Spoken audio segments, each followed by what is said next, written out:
this dipshit was on with Lex Fridman. Now, I gotta be completely honest.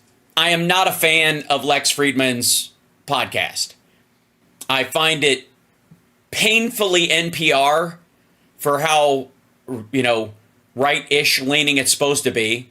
And I gotta say, I was surprised slightly because he's allegedly an independent. He's allegedly not on Trump's side in this, that he was more deferential in his conversation with Trump than he would have been with Kamala Harris, clearly.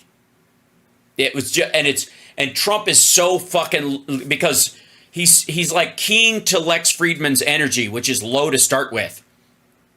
I don't think Lex is Russian, but he certainly looks Eastern European. He looks like he would be part of that crowd, but for the most part, it doesn't matter. He's I don't know. It's just it's this weird like incel boredom thing. I don't know how to explain his show because I don't watch it all that often, but the ones I've seen, I'm like, okay, I get it. Yeah, all right. He's asking slow questions. It's fine.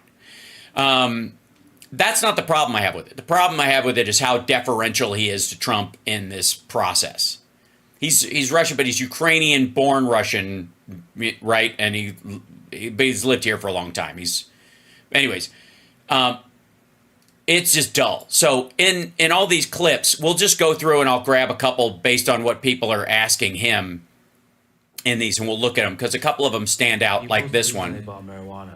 Okay, hold on one second. So this is his one about drugs. So Lex Fridman asks him about whether or not, is this really quiet? And Jesus Christ, the whole fucking thing's quiet. You know what? I'm going to do it a different way. I got a better idea, chat room. I got a better idea. He did it on YouTube. There's chapters. So I don't have to, I know which clips people are basically pushing for this or whatever. So what I'll do is I'll go to YouTube. I'll grab the Lex Fridman. Yeah. Because goddamn.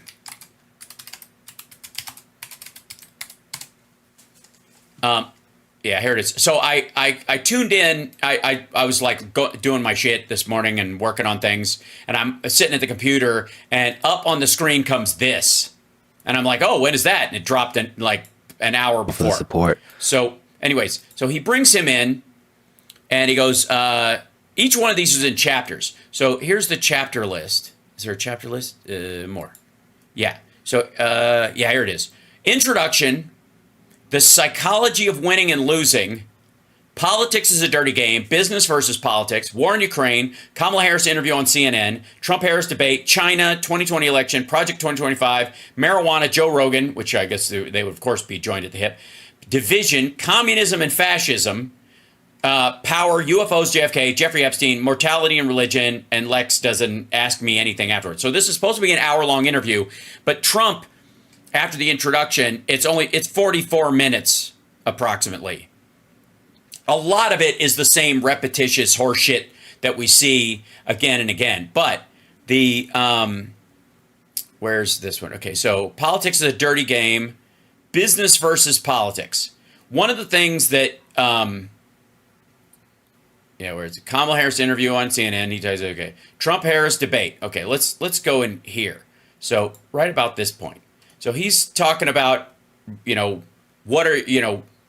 is previous to it. Yeah, what it would be like. Poorly. How do you think you'll do in the debate coming up? It's in a few days. So I've done a lot of debating. Notice it's not debate prep. Only as a politician. I never debated. My first debate was the Rosie O'Donnell debate, right? The famous Rosie O'Donnell debate, the answer. But I've... Right. And his response to Megyn Kelly asking him a question about it, saying she had blood coming out of her wherever, should have singularly been disqualifying, even without locker room talk and all that kind of shit, right? Done well with debates. I mean, I became president. Then the second time I got millions more votes than I got the first time. Also, most of the shots of Lex Fridman listening to him are this kind of like surprised. Is he saying what I think he's saying? And he's not answering. So what am I going to do? How am I going to make him answer the question I actually want answered? Spoiler alert, it never happens. So I was told if I got 63 million, which is what I got the first time, you would win. You can't not win. Right. This was from the people selling him the votes when he was going to cheat in theory in 2020. That if they do everything they can to guarantee him a certain number of votes, there's no way Biden catches up. And they never counted in the fact that people were at home and they were being able to vote easier than ever. And so the availability of the vote fucked him essentially out of this like easy boost win because they were going on old numbers.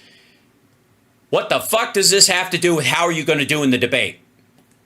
And I got millions of more votes than that and lost by a whisker. But no, he didn't. He lost by 8 million votes. It wasn't a whisker anywhere. And I think what he means by whisker is by not being able to turn Georgia his way, which still would not have given him the Electoral College. And look what happened to the world with all of the wars and all of the problems. And look what happened with inflation, because inflation's just eating up our country. So this is his answer to how do you think the debate is going to go? Just reminding you. Eating it up. So it's too bad. But there are a lot of things that could happen. We have to get those wars settled. We have to get... He's forgotten what the question was. I'll tell you, you have to get Ukraine done. That could end up in a third world war. So could the Middle East. So So maybe let's talk about what it takes to negotiate with somebody like Putin or how about Lex, Bobby? One of the things it would take to negotiate in any of these situations is the ability to stay on topic, the ability to deal with the question you were asked in the moment as opposed to just kind of wandering off into a fucking field. Or Zelensky. Do you think Putin would be willing to give up any of the regions they already captured? I don't know. I can tell you that all of this would have never happened, and it would have been very easy because you don't have, like, that question wouldn't be asked. You know, that's a tougher question. Once that starts happening, because he has taken over a lot of territory. Now, I guess he did in 2014, asshole. He had all that territory while you were in office. You weren't able to negotiate him giving any of it back, any of the shit that they done. What are you talking about? They're insurgents now, too, right? So, you know, it's a little bit interesting. It is a little bit interesting how they're insurgents now, too. Somebody used insurgent war with him about Kursk, and he just remembers the word, but he doesn't know what the fuck it means. That's happening, and that it can happen. And it's... You got that? Anybody need a minute to write that down? Interesting that Putin has allowed that to happen. Look, that's one that... Seriously, for fuck's sake, all of Lex Fridman's, like, look at it was like, I'm sorry, what? Like his whole face the whole time is just, I'm really trying real hard to understand, to make it look like I can make sense of what the fuck you're talking about. Should have never started. We have to get it stopped. Yeah, this is really shit in the bed. Ukraine is being demolished. They're destroying a great culture that's largely destroyed. What do you think works better in those kinds of negotiations? Just hey, hope springs eternal. Keep trying to get back to a reasonable question. I give him points. I give Lex points for actually now, but it's as much muscle memory. These are questions that are much muscle memory in style for Lex Fridman as they are the dipshit answers or muscle memory for Trump. Like, no one is thinking in this interview. Like, on either side of this conversation, there are no thoughts. There's a bit of a scramble to, you know, there's about as much thought as Lucy starting to eat the chocolates that are coming off the conveyor, right? That's as much thinking is going on. Leverage of, let's say, friendship, the carrot or the stick, friendship, or sort of the threat of using the economic and military power. So it depends on who the person is. Everyone's different. Negotiation's interesting because it depends on who the person is. This is, again, I got to write this down. So you negotiate differently. What chapter of The Art of the Deal is this in? So you negotiate differently based on factors? And then you have to guess or know through certain knowledge, which is, more important. The carrot. Yeah, you got to guess or know through certain knowledge. Know through certain knowledge. As, by the way, not in contrast to uncertain knowledge. This is not him having a Rumsfeld moment. That's just gibberish. Or the stick. And with some people, it's the stick, and with some people, it's the carrot. Genius. When you're right, you're right. Even if it's only twice a day like a broken clock. I mean, with some people, it's if you've got two things, and those are your only two things, with some people, you're going to use one of those things, and with other people, you're going to use the other. Who can say which one? I think the stick probably is generally more successful in that, we're talking about war. Right. No, it isn't. As a matter of fact, if you'll notice, all the wars, you win all the wars you don't fight. Every State Department success that has not involved the United States putting troops on the ground fucking anywhere is a win. Is every fucking time. It's all like, dude, it's carrots and friendship. That's exactly the point he's trying to make. Otherwise, what stick, you dumb motherfucker? But the kind of destruction that we're witnessing now. Oh, yeah, fall back on nuke. This is the biggest stick ever. Nobody's ever seen. I mean, it's a terrible thing. And we're witnessing it all over. We're witnessing it in all parts of the world. And a lot of things are going to get started. Look what's going on with China. A lot of things are going to get started in here. Real quick, you're not taking crazy pills. His makeup stops right here. So I think what happened was he was wearing a hat. They put on the makeup. He was wearing a hat, and they took the hat off, and the makeup line it's just gone. Like, just letting you know, that's it. It's not the camera or anything else. It's just there's no orange makeup on his head and temples in that area. It's just weird.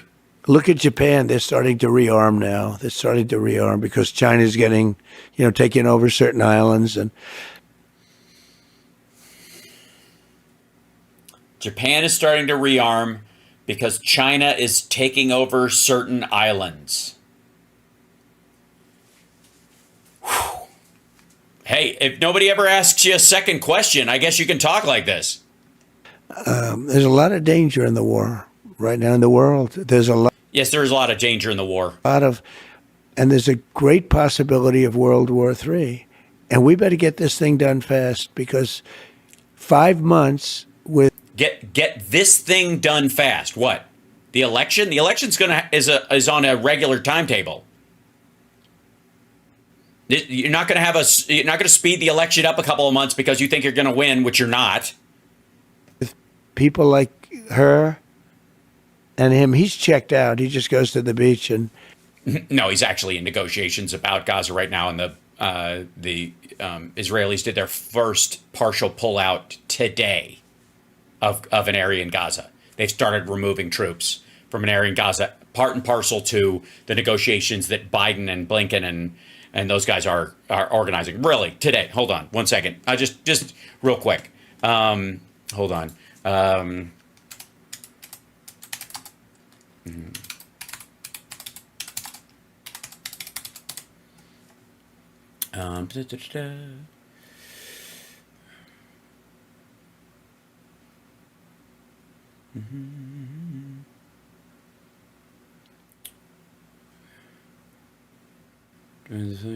we go.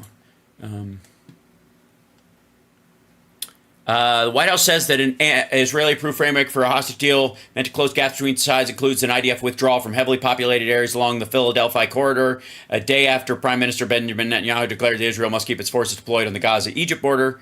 The deal itself, including the bridge proposal that we started working with, includes the removal of Israeli defense forces from all densely populated areas in Phase 1, and that includes those areas along and adjacent to that corridor, says the White House. John Kirby, this was who was saying that's the proposal that Israel had agreed to. That started today. Thinks he looks good in a bathing suit, which he doesn't. he sort of checked out. Hey, look, you can't blame him. That was a coup. Okay, by the way, this is a conversation. Fucking hell. The last answer was about how do you feel about the debate with Kamala Harris. This one is about how do you negotiate with people? Is it the carrot or the stick? In terms of ending the Ukraine, the Russia's war on Ukraine, or any of the other hotspots. How do you do it? They took it over. They took over the presidential deal. That's the word. That's what I was looking for. I was like, what? The presidential what? Because you can't say campaign because it sounds like, oh, he's just not running again, but he's still president. But if you say they took over the whole presidential deal, yeah, your viewers and listeners can extrapolate whatever the shit you want. By the way, you're watching House Sparks Maker Worldwide. Like, subscribe, give a thumbs up, support the show, etc., etc., etc. The whole presidential thing was taken over in a coup. He had... No, it wasn't. He's still president. She's still vice president. There's continuity in our government. He is president until January of next year, until such time as Kamala Harris is sworn in. There's no... he's not going to be put out to pasture. He's not going to be, in a coup. They're not going to put him in fucking Guantanamo. He stepped aside voluntarily in terms of running, but he's still the president of the United States. Like, it's so lame. 14 million votes. She had no votes, not one. No, we voted for the ticket because, yeah. And nobody thought it was going to be her. Nobody wanted it to be her. I wanted to be her. I called it. I would like to say for the record. So, and granted, Trump thinks I'm a nobody, but that's because, all right, I'm not going there. I'm not going to go there. Hal, you don't have to go there. Okay? Okay? You don't have to go there at all. You don't have to go there. You're stooping to his level, and you don't want to do it. It was a joke until 6 weeks ago when they said we're going to have to, politically, they felt they had to pick her. And by the way, he means because she's of color and she's a woman, and he was hoping they'd pick somebody else. He was hoping that, he's hoping that Biden would stay in. He was still going to lose anyways. That's the part he can't deal with. But he can pretend it now because kind of like Ukraine and Gaza, he can go, that never would have happened, right? Like they kept him in and it's all rigged. It's easier for him to deal with than if they swap out and he loses to her. Right? That's even worse. If they didn't pick her, they thought there'd be a problem. I don't know if that's right or not. I actually don't think it's right, but, they thought it was right. And now immediately the press comes to their aid. If we can go back to China on negotiation. All right. Was that an edit, by the way? I mean, this is the segment on China. It says now in the thing. Was that an edit? Did they just, or does he just fade out mid answer? If we can go back to China. Yeah, that was an edit. They just cut it. So this is is there an unedited version of this one, Lex? China on negotiation. How do we avoid war with China in the 21st century? Well, there are ways now. Here's the problem. If I tell you how, and I'd love to do it, but if I give you a plan, like I have a very exacting plan how to stop Ukraine and Russia. Okay, he's got a very exacting plan how to stop Russia and Ukraine, as opposed to Ukraine and Russia, because Russia started it. But he's got a very exacting plan, which we'll see in 2 weeks. This isn't, exacting whatever, but he's got a very exacting plan. No, he doesn't. Let's shove that aside. Let's not pretend we're dealing in reality with this asshole. But there is no plan. There is not a plan. The plan, unless his plan is just give it to Russia. Just call him up and go, I'm going to let them do whatever. He calls Zelensky and get Putin on the phone. No transcription, no listeners, no translators other than, Vladimir Putin's in there doing all the talking. And no matter what, we're just going to like, you guys are going to lose the territory you have. You take whatever you need, and if they try anything, I'll just tell them we're not going to give them any arms or anything, no matter. I'll just slow walk anything. So even if the Congress gives you shit, it'll take you so long that they'll kill you. And I'll give them information where your house is. Zelensky will go, but why do you show me a picture of my house? That kind of shit. That'll be the conversation he thinks he's going to have. It's fucking bananas. And I have a certain idea, maybe not a plan, but an idea for China. I got a certain idea, maybe not a plan for China. Okay, he has neither. He doesn't have a plan. He doesn't have an idea at all. Because we're in a lot of trouble. They'll be in a lot of trouble too. That's okay. That sounds like a plan. We're in a lot of trouble. They'll be in a lot of trouble too. But we're in a lot of trouble. But I can't give you those plans, because if I give you those plans, I'm not going to be able to use them. They'll be very unsuccessful. Part of it's surprise, right? Right. But they won't be able. Wait, I'm sorry. You have a part of your plan with Russia and Ukraine is it's a surprise.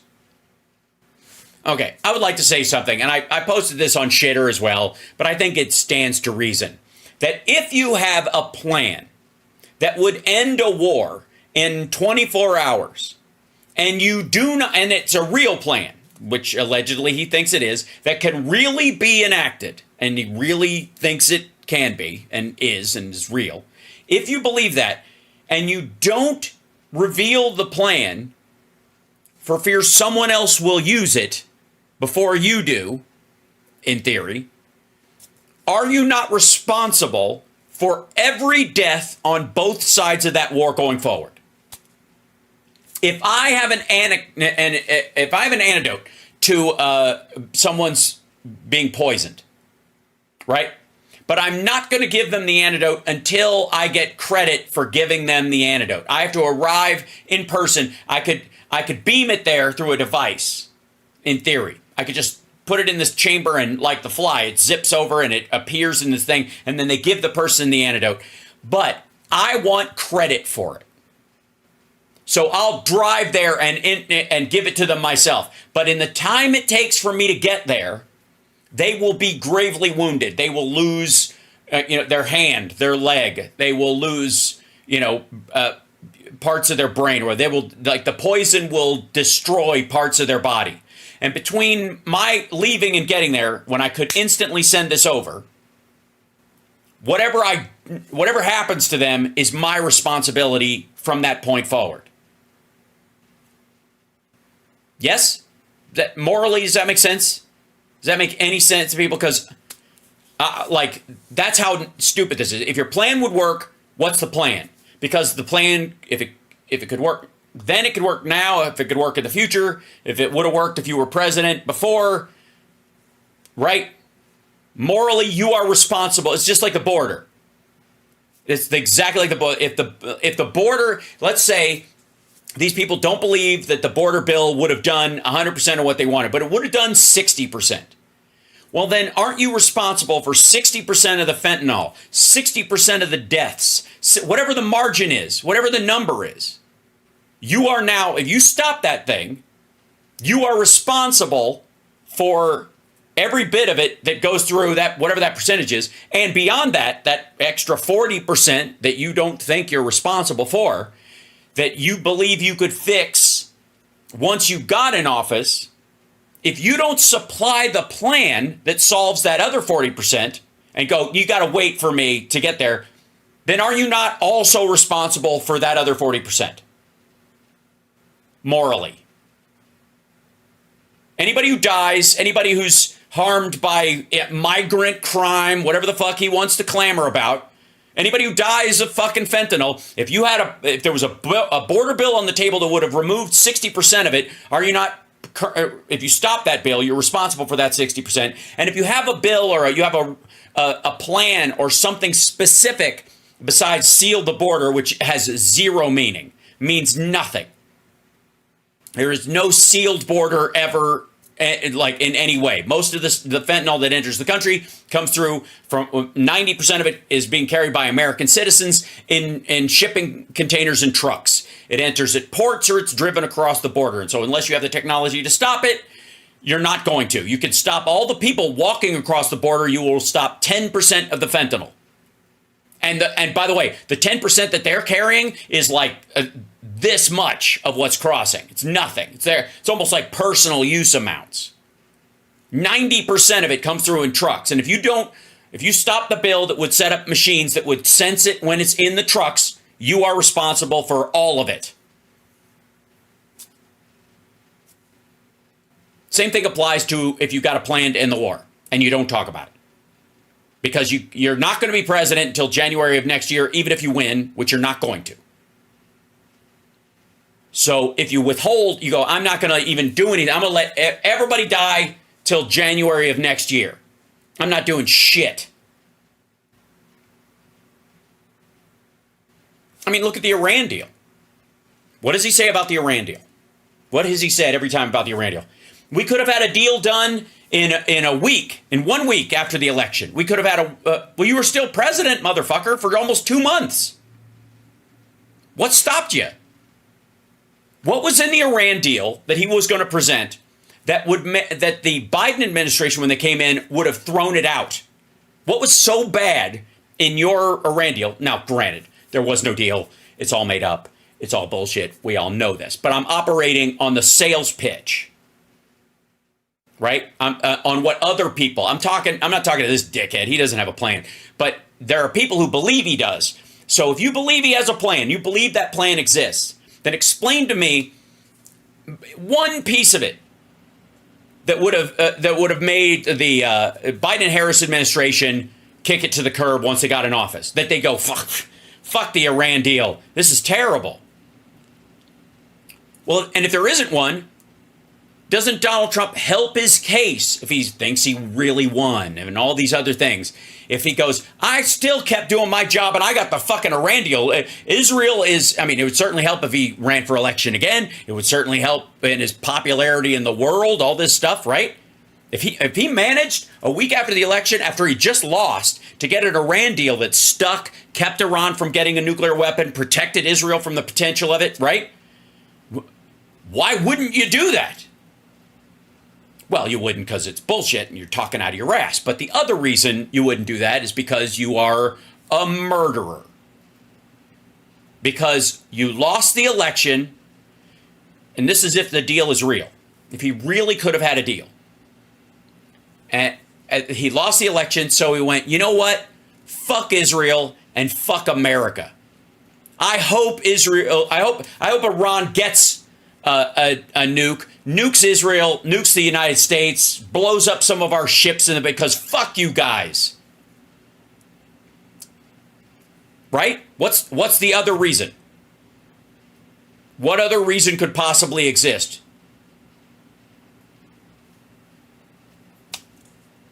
Thank you, Ophelia, for the super chat, by the way. Showing my love and support. Thank you for always making me laugh. Humor heals. I agree.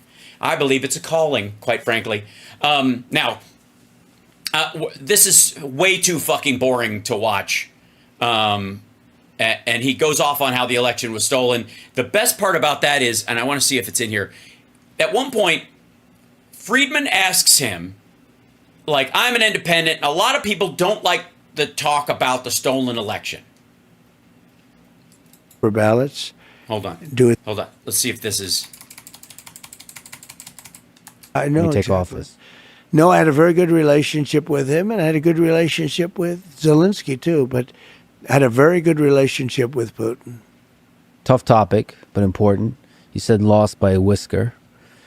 I'm an independent. I have a lot of friends who are independent. By the way, a lot of Lex Fridman's friends who are independents are Republicans who are too embarrassed by Trump and their Bush votes to admit it. Just for the record. Any right-leaning independent is a Trump voter and a Bush voter who can't own up to the fact that they vote Republican every time. You're not an independent if you call yourself an independent and you vote the same way every time. You vote party line Republican, which is what he's talking about. Many of whom like your policies. Uh-huh. What policies would that be? like the fact that you're a deal maker. Really? Lex, real quick. I don't know if you know this, but this guy, Lex Fridman, I think is his name. He just interviewed Trump like seconds ago, and he asked him how he would make a deal, and he couldn't even answer. He couldn't even answer the fucking question. You should watch that guy's interview with him, Lex. Like the fact that you can end wars, but they... Hold. Citation needed, motherfucker, because he didn't end a war during his presidency. He ran on getting out of Afghanistan. He never fucking did. And when you pin him down now, what's he going to say his plan was? Get out, but keep Bagram. We're going to get out with dignity and strength, but we're going to keep Bagram. Now, explain to me, Pull-Out King, how you get out and stay in at the same time. What deals? What deals you fucking talking about? He had to bribe the fucking farmers in Iowa to vote for him again with cash from the U.S. taxpayer to pay for his tariffs, which, by the way, like during fucking COVID, which a lot of these people believe was a bioweapon attack by China. Share this around if you would, because this part drives me crazy. I've mentioned this once or twice, but I think it bears repeating. And I don't know why somebody doesn't bring it up to this asshole. If you believe that China created the Chad virus and sent it over here to attack us, that means Donald Trump was the president during the worst bioweapon attack in the United States, indeed the world, in history, and his response was to defend the leader of that country until he sold him the largest order of pork, beef, corn, and soybeans in U.S. history, while Americans were in food lines. Because he wanted his trade deal with them. Which, by the way, never panned out, shit the bed. They already needed those goods from us. That's why he had to pay off the farmers with the money. Just stupid. They are troubled by what happened in the 2020 election and... what are they troubled by? You mean January 6th? Say Jan 6, you dumb motherfucker. Statements about widespread fraud and this kind of stuff. Fake elector scheme. What can you say to those independent voters to help them decide who to vote for? Right. I think... Yeah, okay. What do you say to them to help them to decide who to vote for? And remember, the premise of this, he's an independent, his friends are independent. They're very upset about the bullshit about 2020, the election itself, the fake electors scheme, which he didn't, I don't think, did he use the word scheme? Hold on. Those independent voters to help. Hold on. Scheme. What can Yeah, he said scheme. The fake electors scheme. Specifically, your plan to steal the election with fake electors. What do you say to them going forward? What are you going to do? Are you going to stop that shit so you can appeal to my independence and their independence and our independence? What are you going to do? can you say to those independent voters to help them decide who to vote for? Right. I think the fraudsters are the other side. I think... Fuck you. Oh, God. I think the fraud was on the other side. Just right out of the gate. The election was a fraud. And many people... Basically, Lex, if you want me, I watched this whole thing, but Lex, if you want me to shorten this for you, he's basically saying, fuck you, no. felt it was that. And they wanted answers. And when you can't challenge an election, you have to be able to challenge it. Otherwise... You did. In court, and you lost. It's going to get worse, not better. And there are lots of ways to solve this problem. Go to paper ballots. Do it the easy way. I mean, the paper ballots and you... By the way, we had the highest paper ballot count in U.S. elections history because of the number of mail-in ballots, because of people actually filling them in and carrying them in, dropping them off personally, because a lot of people were nervous about, especially DeJoy in the post office made a lot of Democrats very fucking nervous. So a lot of my Democratic friends, myself included, We could have mailed in our ballot, but we didn't. We didn't trust it. We wanted to walk it down and put it in a fucking in one of the drop boxes or drop it off at the actual office. I hand delivered mine because I did not trust the mail at that point, because all these stories about Louis Joy like dismantling post office equipment. Remember that shit? And so that's why there were more paper ballots in this election than ever. What the fuck do you think the story about the suitcase and all that shit came from? You think they pulled out that thing and they in the suitcase was a bunch of thumb drives? You have voter ID and you have same-day voting, and you have proof of citizenship, which is very important because we have people voting that are not citizens. They just... No, we do not have any people who are voting who are not citizens. We do not. There are no non-citizens who are like, fuck it. Somebody can pay me $20 to vote or $50 to vote for them, and I'll just take the money and do it because who gives a shit? Because you can get 5 years for filling out the ballot, lying about your citizenship, 5 years. Filling out the ballot, another 5 years. Conspiracy to commit another crime, another 5 years. Driving the fucking thing across towns, another 5 years. Throw another, absolutely. Remember the woman who voted, who thought she was clear, she had been let out of jail. She was still she had 1 year of probation left, and she believed she could vote. Remember that? And she went to jail, and then she's been let out. Thank God. She got 5 years. And that was just for her filling out her ballot and sending it in. And so it was just her one-to-one committing a crime. She used a valid ballot, and she's a real American citizen. She actually lives here, is born here, all that stuff. And she turns in her ballot. That's one crime. She did 5 fucking years. If you're not a citizen, if you're not allowed to vote, you can commit 4 crimes just by voting. Minimum.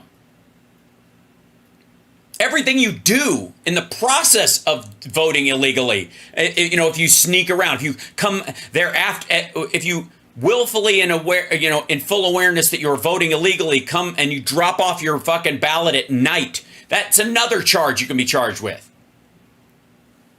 Conspiracy to defraud. Oh God, do you understand what I'm saying? Like he's fucking stupid, and they have not. Just came in. And they're loading up the payrolls. They're loading up everything. They're loading up the payrolls.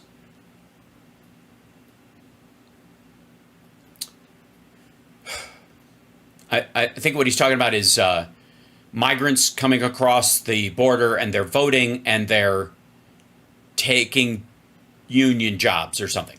Students in schools, they don't speak a word of English. And they're taking the seats of people that are citizens of our country. No, there's not a single student in the United States that has lost their seat in a classroom because of an undocumented immigrant ever. Not anywhere, ever. If you're going to make an argument that they get added to some schools, DACA kids, people who are waiting for their day in court, in terms of their asylum claim and all that shit, and that kid goes to school, with everybody else. Right? They go to school next to everybody else. They don't take a kid's seat, they go with everybody else. And if your argument is, while somebody's here and they're waiting for their asylum claim to be adjudicated, and that process, because the border bill was not allowed to pass, instead of taking 90 days, which it would have with that border bill, can take up to 2.5 fucking years, which in the development of a child is a long goddamn time, that this Christian nation is going to say, yeah, you can be here for 2 years, but your kid's going to stay stupid. You can homeschool them, but we're not going to let them go to a public school while they're here because they speak some language nobody fucking knows, like Spanish. This is just, and again, it's not, we're used to these kind of lies from him. It's common. We're used to this shit, right? But Lex shouldn't be, right?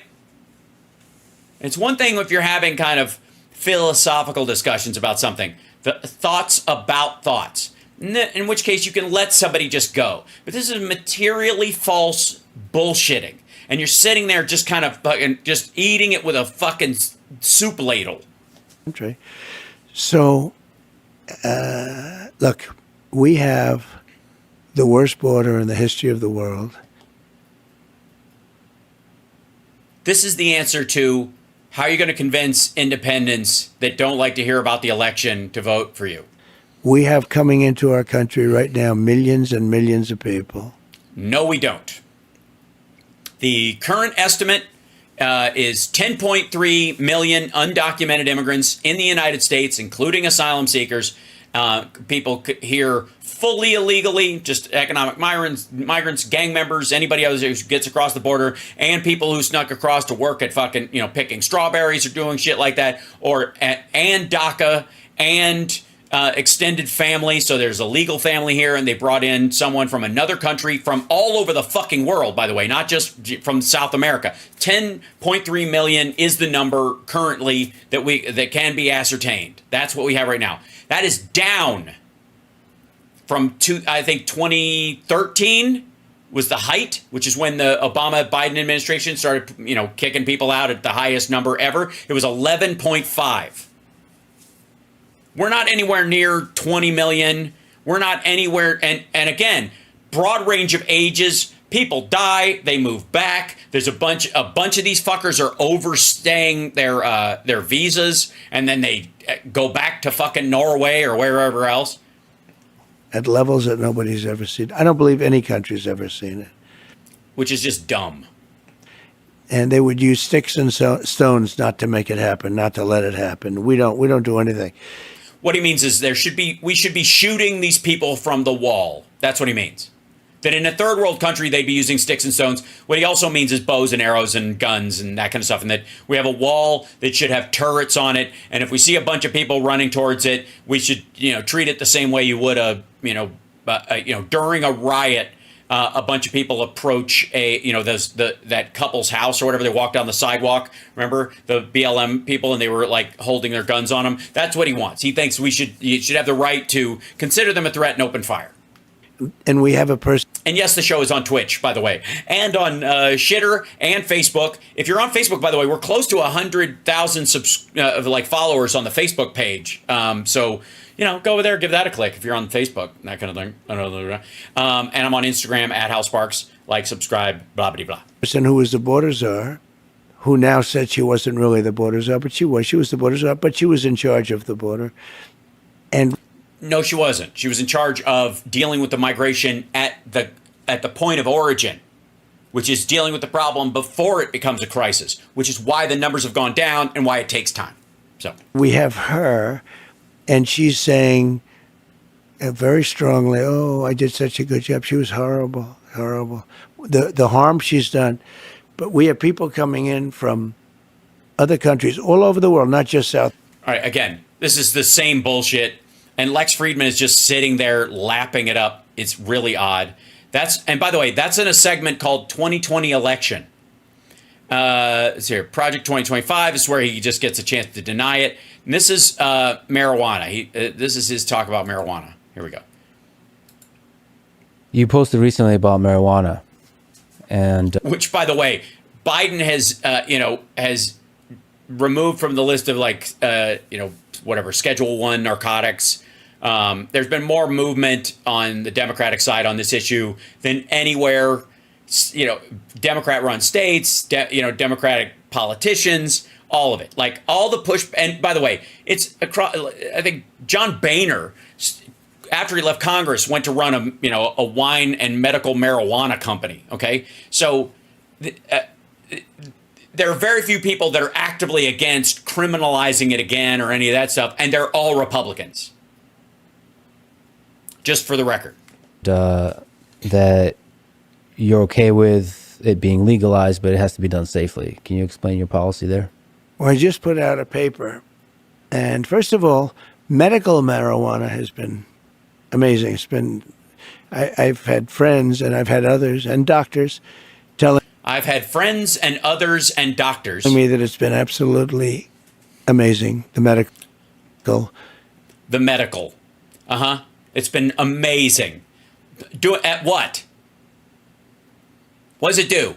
You dumb motherfucker. At pain management, that's what one of the big things that's helpful. You know what it's really great for? Is people who have who are losing a ton of weight during chemo and can't eat because they have no appetite, and it's been like the munchies side effect has been a lifesaver as a minor side part of it. Never mind the myriad of reasons people use it on their own, that kind of stuff. He can't name one. It's been amazing in terms of medical marijuana. And we put out a statement that we can live with the marijuana. It's got to be a certain age. Got to be a certain age to buy it. It's got to be done in a very concerted, lawful way. And yeah, welcome to 2024, you dumb motherfucker. Honest to God, this sounds like somebody on the cutting edge of the issue in 1986. The way they're doing it in Florida, I think, is going to be actually good. It's going to be very good. But it's got to be done in a good way. It's got to be done in... Yeah, if they're going to do it good, and it's going to be done in a good way, you know what I mean? I think that's the key, right? That it's good.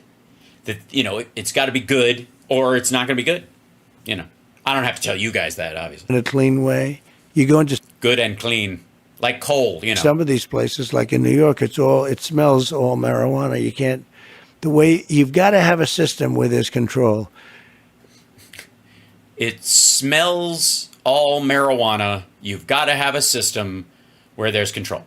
Now, I will say, broken clock theory, people who smoke weed love the smell of it just like cigar smokers do, and it stinks. It stinks. It fucking stinks. Cigarettes smell great to people who smoke cigarettes. To everybody else, it fucking stinks. It stinks. It all stinks. That's fine. And thank God for edibles and other ways to ingest it that don't burn holes in your lungs. Nobody has to smoke anything anymore. But again, regulate it. That's what you mean. Distance from places, like it's just, yeah, I do, K-Link, I do. And I'm not alone in it, by the way. And I'm also, that doesn't mean I don't want people to be able to use it. I just want you to think, like, again, smokers think they smell fine too, like cigarette smokers. Just saying.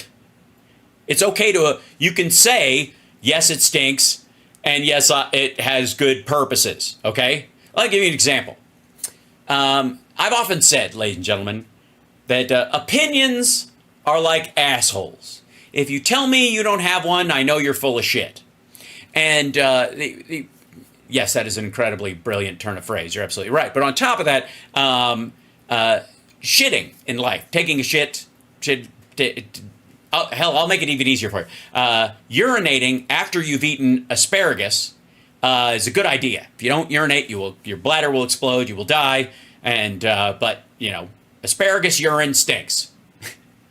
All right, it smells bad. But that does not mean I want you to not pee if you have to go, because that annoys me, because it will damage your health. Okay? Shit stinks, but I'm not asking you to hold it forever. I'm just asking you to shit in an appropriate area, right? Dig, hell, dig. I'm not digging, Amanda. I don't care. And I think the way they've done it in Florida is very good. Do you know anything about psychedelics? Do you know anything about psychedelics? Because I feel like I'm tripping balls just listening to you. I'm not a drug guy, but I recently did ayahuasca. Yeah. By the way, Trump thinks that's an app. Just letting you know. Trump doesn't know what ayahuasca is. He thinks it's a town near Cancun. There's a lot of people that speak to sort of the health benefits and the spiritual benefits of these different psychedelics. Yeah, like I used to talk really slowly and not be able to show a lot of emotion, and ayahuasca helped me with that. And I think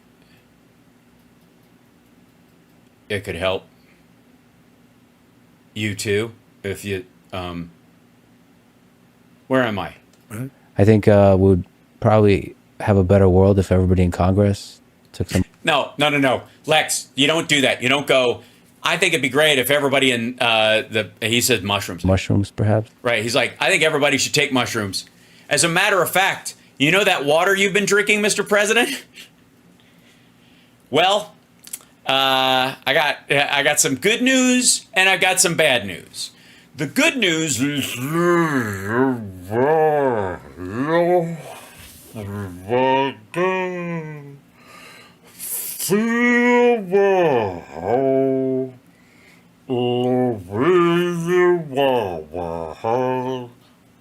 wow.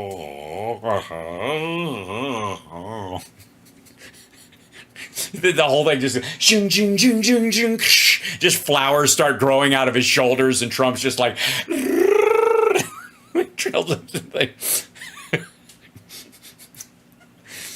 you know, I thought at the right time I'd like to apologize to all the women in my life. This shit is heavy. Now I know you stay away from all of that stuff. No, not all that stuff. Well, if all that stuff you mean psychedelics, absolutely. He's all uppers. He's a child of the late 70s and 80s, motherfucker. This dude knows speed, okay? He's obviously not on it today. I know also veterans use it for dealing with PTSD and all that kind of stuff. So it's great, and it's interesting that you're thinking about being more accepting of some of these drugs, which don't just have a recreational purpose, but a medical purpose, a treatment purpose. So we put out a statement today. We're going to put out another one probably next week. Yeah, a couple weeks. More specific, although I think it's pretty specific. It is pretty piss specific, yeah. And so you got to piss in a cup? We'll see how that all goes. That's a referendum coming up in some states, but it's coming up, and we'll see how it does. What are you talking about? What are you talking about? What are you talking about? What do you mean? What do you think? What do you mean? You mean are you telling me there's a referendum on getting people in Congress to take mushrooms? Is that what? Let's just back that up for one second, if I may. It's great, and it's interesting that you're thinking about being more accepting of some of these drugs, which don't just have a recreational purpose, but a medical purpose. Yeah. So he talked about just doing ayahuasca, and that people in Congress should do mushrooms, and that it's unclear whether he means ayahuasca or mushrooms or both or some variants therein, microdosing or whatever, helping soldiers with PTSD. That's all in that question. Okay, it's all about, like, you're easing up on marijuana. Are you leaning more in the direction of easing up on these other drugs that have a medicinal use? Here we go. Treatment purpose. So we put out a statement today. We're going to put out another one probably next week. Be more specific, although I think it's pretty specific. Great. Thanks, man. And we'll see how that all goes. That's a referendum coming up in some states, but it's coming up, and we'll see how it does. What in some states, like state of shock? What are you talking about? I will say it's been very hard to beat it. You take a look at the numbers; it's been very hard to beat it. So I think it'll generally pass. But you want? Jeez, do you want to beat it? What are you talking about? Did you just hear what he said? He's like, I hear you being more open to it. You're supporting this thing. Yeah, we put out a statement. It's been very hard to beat it. So basically, you're just saying, if you can't beat him, join him. Is that what you're saying? Well, then why don't you fucking dose with Lex? I seriously, I would watch that whole fucking thing. I mean, let's be honest. After a bit, it'd be like 2 assholes, 1 cup. But I might turn it off at that point. Want to do it in a safe way. Speaking of marijuana, let me ask you about my good friend Joe Rogan. So you had a bit of tension with him. So when he said... Look at this. Total froze. Look at this. Like, not a nice things about RFK Jr., I think. You've said some not so nice things about Joe, and I think that was a bit unfair. And as a fan of Joe, I would love to see you do his podcast, because he is legit the greatest conversationalist in the world. So, And by the way, Lex would know what constitutes great conversation on the whole. What's the story behind the tension? I don't think there was any tension, and I've always liked him, but I don't know him. I mean, I only see him when I walk into the arena with Dana, and I shake his hand. I see him there, and I think he's good at what he does, but I don't know about doing his podcast. I mean, I guess I'd do it, but I haven't been asked, and I'm not asking them, you know. I'm not asking anybody. It sounds like a challenge. His people do. Also, edit, just real quick, can we clarify right there? Lex Fridman people, edit. I'm not asking them, you know. I'm not asking anybody. It sounds like a challenging negotiation. You can literally hear a heh as he's beginning the next word. I'm not asking them, you know. I'm not asking anybody. It sounds like a challenging negotiation situation. No, it's not. It's not really a negotiation. And he's sort of a liberal guy. Yeah, they cut something out. They cut out. He shit on Rogan or shit on, you know, or got pissy about it or something like that, and they cut that part out. I guess, you know, from what I understand. Because Lex wants him to go on for Joe's sake and for the ratings, and because they think it'll do, you know, it'll be great for him and blah blah blah. Like, and it's not like Rogan's going to ask him a hard fucking question ever. But he likes Kennedy. This was before I found this out before Kennedy came in with us. He's going to be great. Bobby's going to be great. Yeah. Anytime there's roadkill. But I like that he likes Kennedy. I do too. You know, he's a different kind of a guy. He's a different kind of a guy. He's not different. You guys both flew with Epstein. I mean, you're peas in a pod. But he's got some great things going. And he does. He has some great things going, like his campaign.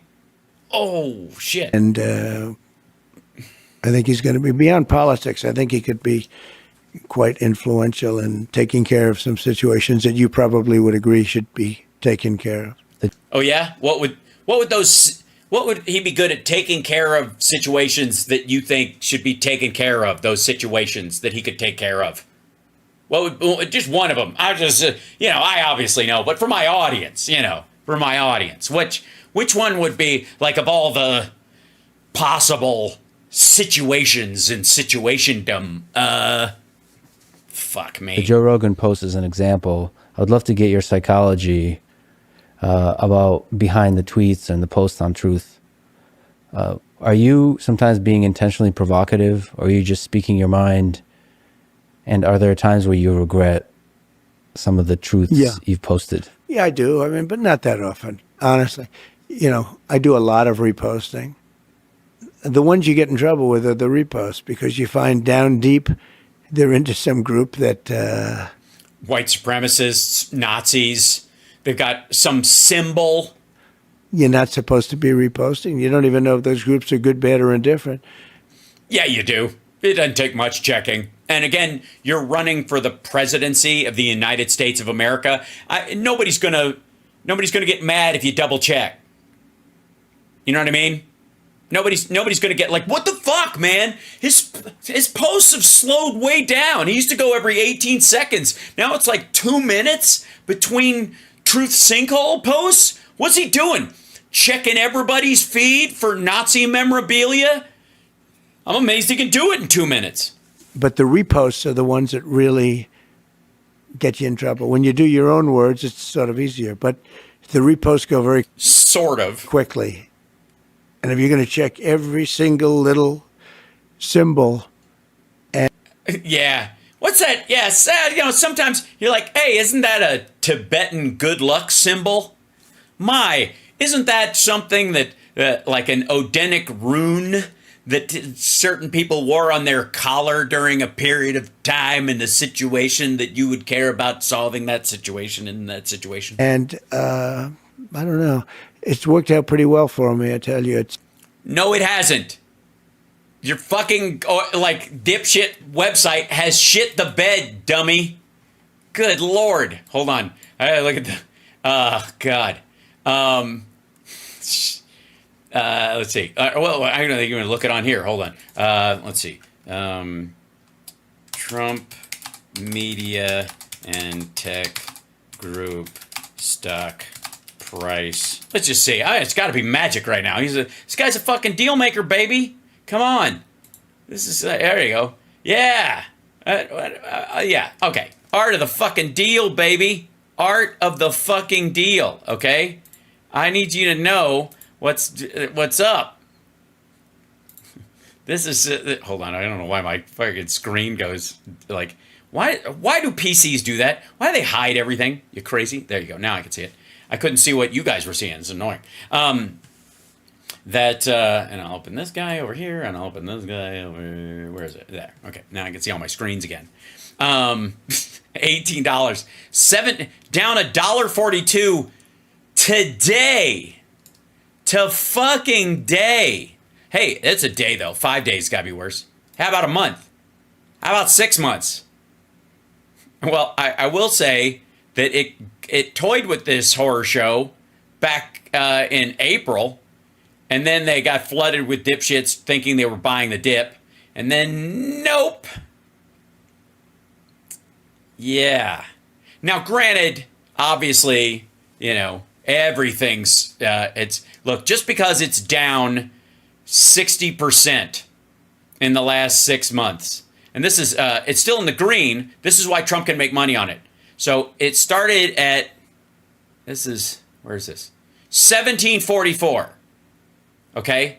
Oh my God. It's holy shit, guys. This is kind of news. This is approaching 0 hour. So all during this time, as long as it stayed above the initial offering price, which was $17.45, he's making money. Now, if the stock stays above $5, he can sell it to some dipshit if anybody will buy it, and he'll make money because it's zero, right? He will. But anybody who invested, anybody other than him, it has to be above $17.45. And a bunch of these people are like, I'm in the money. It went all the way up here. This is the peak, $66.22. That was the all-time high. Shit, I don't know why I thought it was 70 something. But it is now at 1808. That means we're about 50 cents away from this being, this whole, the entire length of this chart turning red. Because what happens is, if you go back 6 months, right? But if you go back year to date, when it started, it always has it's in the green because it's always above that low number. It doesn't deserve to be. Right? Yes, this is when Tim Pool bought it. Actually, I think Tim Pool bought in at I want to say here. He bought in around this zone. Like a lot of people did. And then it jacked up because of this infusion. Then it crashed. Everybody freaked out. And they're like, I'm holding. And then it went back up to here. And then it's just eked its way fucking down. And none of them are selling any. None of them are selling any of it. So what happens is that as long as it stays above $17.45. The chart can look green to anybody who looks at it in its lifespan. But as soon as it hits 1745, the entire chart goes red. Because it's below its starting price. 1745 is the number to watch for, everybody. If it hits 1745, then that's when everybody gets the fuck out. That's where everybody's just going to run for the fucking woods. That's it. And because the year to date will go red. That means there is no value in it even to sell to suckers. Right? Everybody's like, that doesn't look green at all. It is materially because, again, if you bought it in here and you still sold it today, you wouldn't make much. You make 50 cents a share on whatever you do. You haven't lost money unless you bought way up here. These people have all lost money, don't get me wrong. Anybody who bought in here or anywhere in here, they're fucked. But anybody who owned a piece right out of the gate, who was in on it, and he was able to, they're like, hey, before we go totally official, you can buy in and be one of our primary investors. And the share price we're offering is $17.45 a piece when it started. And then it pinged up really quick to $50. And everybody's like, dude, we're making so much fucking money. And then they hung in, and then it all collapsed, right? A bunch of them sold here after they'd lost it here. and lost a couple bucks or whatever, and then they jump back in, it went up, and then they think they were riding something out, so they've never been able to get out, and then they started trying to get out here. This is the real slide. If you take out these bumps and ruffles where people coming in and out, you can see a direct line beyond the psychology of it. This is how you track sort of the worth of it, right? The real numbers is, from the peak down here is a clean line if you squint, right? Without all the volatility back and forth in it that doesn't really matter. It started there and it's crevicing. That's all that matters. It's on a slide. It's not doing, nothing's coming back. It's fucked. Just because it's low doesn't mean it can't go lower. That's true. Well, that's what we're hoping for, if we're being completely honest. Because the idea that this thing hits, if it hits $16, that will be a news story for at least 2 weeks of how, like, it's well below its asking price. Initially, the day range was $17.72 in 1961 in the very beginning. Its previous close was $19.50. It went down to $17.72. It flirted with it already. It was 30 cents away, basically, from its all-time low. And it's going there. There's no value in the company at all. There's no reason to have any of this shit, right? The only way that this makes any money is if Putin or the Saudis or somebody like that buys a bunch of it, gets the spike to come up, which is what they did back here, buys a bunch of it and go, oh, people are buying it. So they'll play what's called the greater sucker strategy, which is I know this isn't worth shit, but I'll find some dumbass who's dumber than me to come along and buy it, right? That's yeah. So anyway, it's been great. Truth is very powerful. Truth. Oh, yeah, truth is very powerful. Truth Social, not so much, but the idea of truth. And it's my platform, and it's been very powerful, very, very powerful. Goes everywhere. Oh, by the way, when he says goes everywhere, I'd like to be clear. When he says goes everywhere, he posts something on Truth Social, and then it gets reposted on real sites. It gets posted by a bunch of people, copy and pasting it either in image form or copied or in these dummy accounts on Facebook and Twitter and other places, right? They post it on his behalf, or to his Telegram site, all that shit, right? They post it for him. It goes to real sites and has reach. But that would be true if he just had Trump.com and just wrote these things at the top, and people would go there and copy whatever the fuck he wrote on his website and post it someplace else. Like if he just had a little blog thing that Trump has, I'm dead serious. If he just had something where he could go on and do status updates on on DonaldJTrump.com, it wouldn't cost him fucking anything, and it would have the exact same impact. I call it my typewriter. That's because you're an idiot. It's actually my typewriter. What are you doing? Why would it be your typewriter? Wouldn't it be your newsletter? I call it my typewriter. That's so dumb it hurts. Usually when you're composing a truth. Shitting. He's shitting. He's taking a shit, Lex. Like, are you chilling back on a couch? Couches, beds. Okay. A lot of different things. Like late at A lot of different things. You mean shitting. He means shitting. night and just I'd like to do some late at night. I'm not a huge sleeper, but whenever I do them, past like 3 o'clock, they criticize you the next day. Trump was up truthing. Okay, Trump was truthing at 3 o'clock in the morning, and there should be no problem with that. And then when you think about time zones, how do they know that you're like, in a time zone, like an Eastern zone? Because they know you are. What do you mean? They know exactly where you are, stupid. So, but every time I do it after like 2 or 3 o'clock, it's like, why is he doing that? But it's gotten, the truth has become a very successful platform, and I like to. Also, if it's 2 or 3 o'clock on the East Coast where you are, then people would see that you were on, like, I guess 11 midnight, something like that on the West Coast. They wouldn't react to it like that, because people would see it on their. What they see is you up at 5 o'clock in the morning, 4 o'clock in the morning, and they see that it, or even 3 o'clock, and they know it's East Coast time. It's well before you would be up. It's almost like you never went to bed, and we're seeing it on our phones at midnight on the West Coast. Doing it, and it goes everywhere. As soon as I do it, it goes everywhere. Yes, to Facebook and Twitter and places that actually have audiences. The country seems more divided than ever.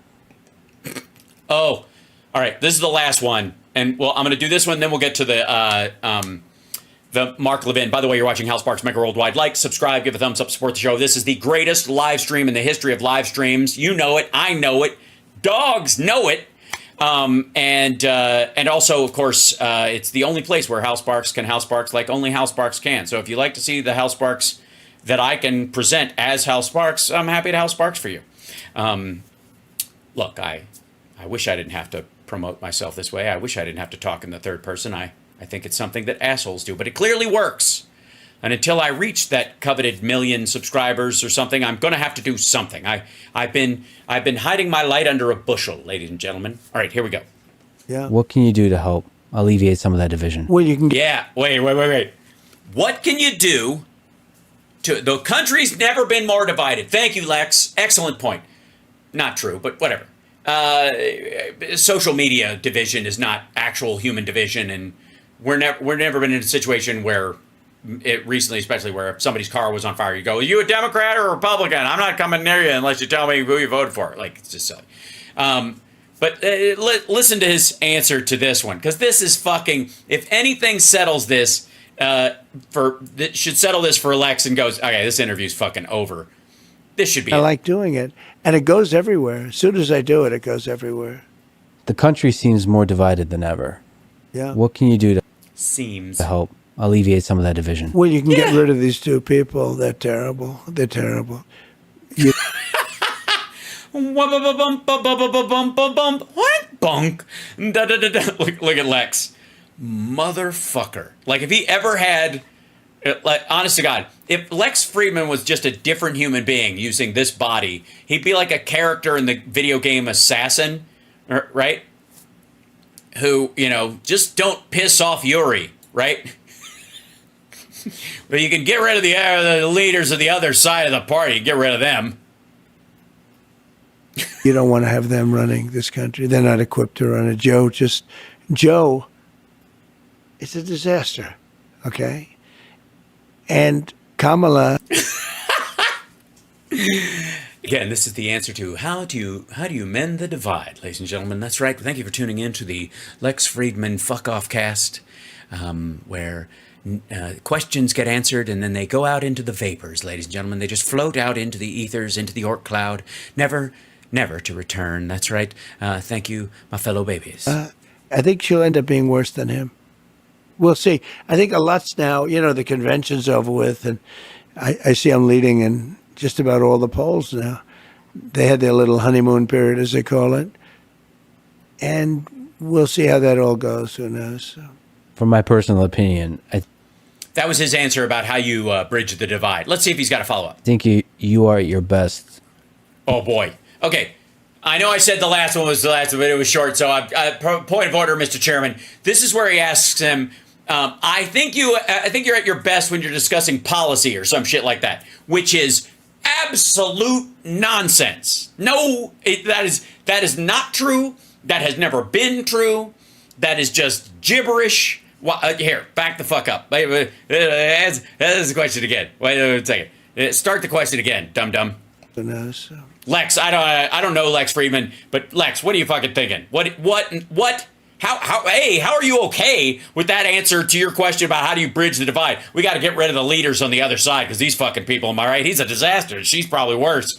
How does that speak to the voters on the other side? They voted for him. You just said he got 14 million votes. They obviously like the guy. Maybe don't be such a prick. It's a thought. From my personal opinion, I think you are at your best when you're talking about a positive vision of the future versus What positive vision of the future? When is that ever? he has a phrase, "Make America Great Again," which is a vision of the past that is projected onto the future, and there is no plan to actually make it fucking happen. What? Versus criticizing the other side. Versus criticizing the other side. Okay, first of all he does is criticize the other side. And what vision of the future are you talking about, you absolute lunatic? All right, at the beginning of this, I thought like Trump was experiencing a loss of oxygen somehow. I think it's now the room. I don't know if they're doing this interview in an airplane at 14,000 feet with no pressurization. I can't imagine why anybody would think that the answer he gave to the last question makes any sense. And I certainly don't get where you would look at this man and go, I think you really do your best work when you're talking about a positive vision of the future and not insulting people. Are you fucking kidding me? It's all he does. It's the only way he won. Yeah. I think you have to criticize, though. See? I think you're wrong, Lex. I think they're nasty. They came up with a story that I looked down and I called soldiers that died in World War I suckers and losers. Okay. No. He disparaged the intelligence service workers, asked the wounded veterans be kept out of military parades because he doesn't like them being around him. Multiple sources tell The Atlantic. He called them suckers and losers at other places. At the graveyard, he said, what was in it for them? The way he gets around this is I wouldn't say that in front of military people at this, who would do that in a graveyard? Right. You didn't. You said it elsewhere. Who would say something like that? Even if it wasn't in a graveyard. I'll tell you who. The same dude who thinks POWs aren't heroes. Donald Trump does not think POWs are heroes. Okay? Hear me now and listen to me later.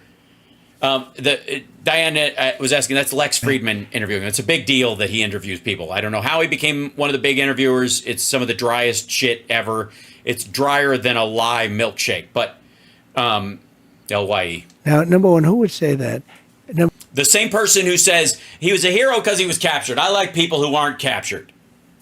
He's not a hero. He's not a war hero. He was captured. He's a war hero because he was captured. I like my heroes, to be people who weren't captured. That's who. Anybody who would say that on stage in front of a group of people when a camera is rolling would absolutely call these people suckers and losers behind the scenes. You out of your fucking mind? Number two, who would say it to military people? Nobody. First of all, you weren't accused of saying it to military people. You were accused of saying it around military people. And again, this one, John Kelly was his chief of staff when this happened. He wasn't in military uniform. He was around him as a member of his staff. And he talks shit about people around his staff all the time. It was a made-up story. It was just a made-up story. And they like to repeat it over again. They know it was made up.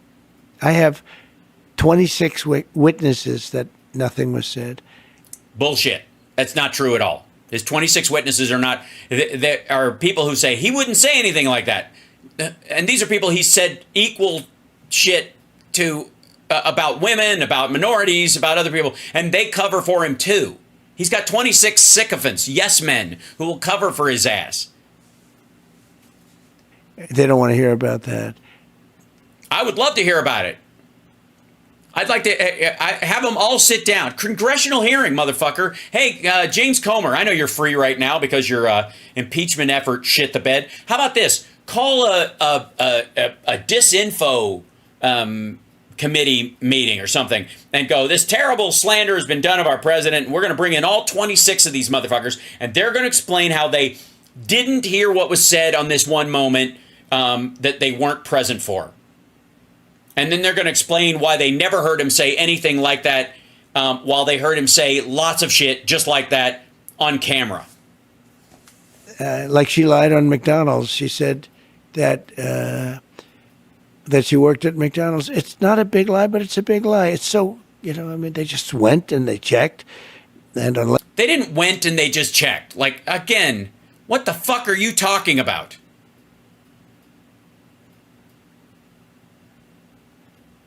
Also, I would like to let's just put this in perspective. He's accusing Kamala Harris of lying about a summer job when she was young working at McDonald's. He is also on Jeffrey Epstein's flight logs and call logs. And on the call logs, he's making multiple phone calls to Jeffrey Epstein years after he told people he cut ties with Jeffrey Epstein, and they were angry and they never spoke again. That's not even a question. This is the comparison. These are the two sides of this issue. He's saying she lied about a job at McDonald's. She didn't, but he's saying she lied about this. And this motherfucker is on the, and he's using Epstein's plane to fly around right now, or at least JD Vance is. Unless she can show something. They don't talk about, the presses are going to follow up with it, but I'll keep hammering it. But she never worked at McDonald's. It was just sort of a cool thing to say, hey, I worked at McDonald's, Why would it be a cool thing to say? Oh, I see, because actually knowing what a real job is, because you've never had one, so it'd be a real dig at you. But one of the worst was 2 days ago, I went to Arlington at the request of people that lost their children. There'll always be children to those people. You understand that. That's not... Why would he understand that Lex does not have children? Politically incorrect thing to say. Again, why? Why don't you just say that Democrats are going to call Diet Mountain Dew gay? You're so odd. The mother comes up, I lost my child. But, the child is a soldier. And lost the child because of Biden and because of Kamala. Just as though they had the gun in their hand. Jesus Christ. Fuck you. Just as if they had a gun in their hand. Just as if they shot these soldiers themselves. This, by the way, this is after the question about how you're going to bridge the divide. Because it was so badly handled.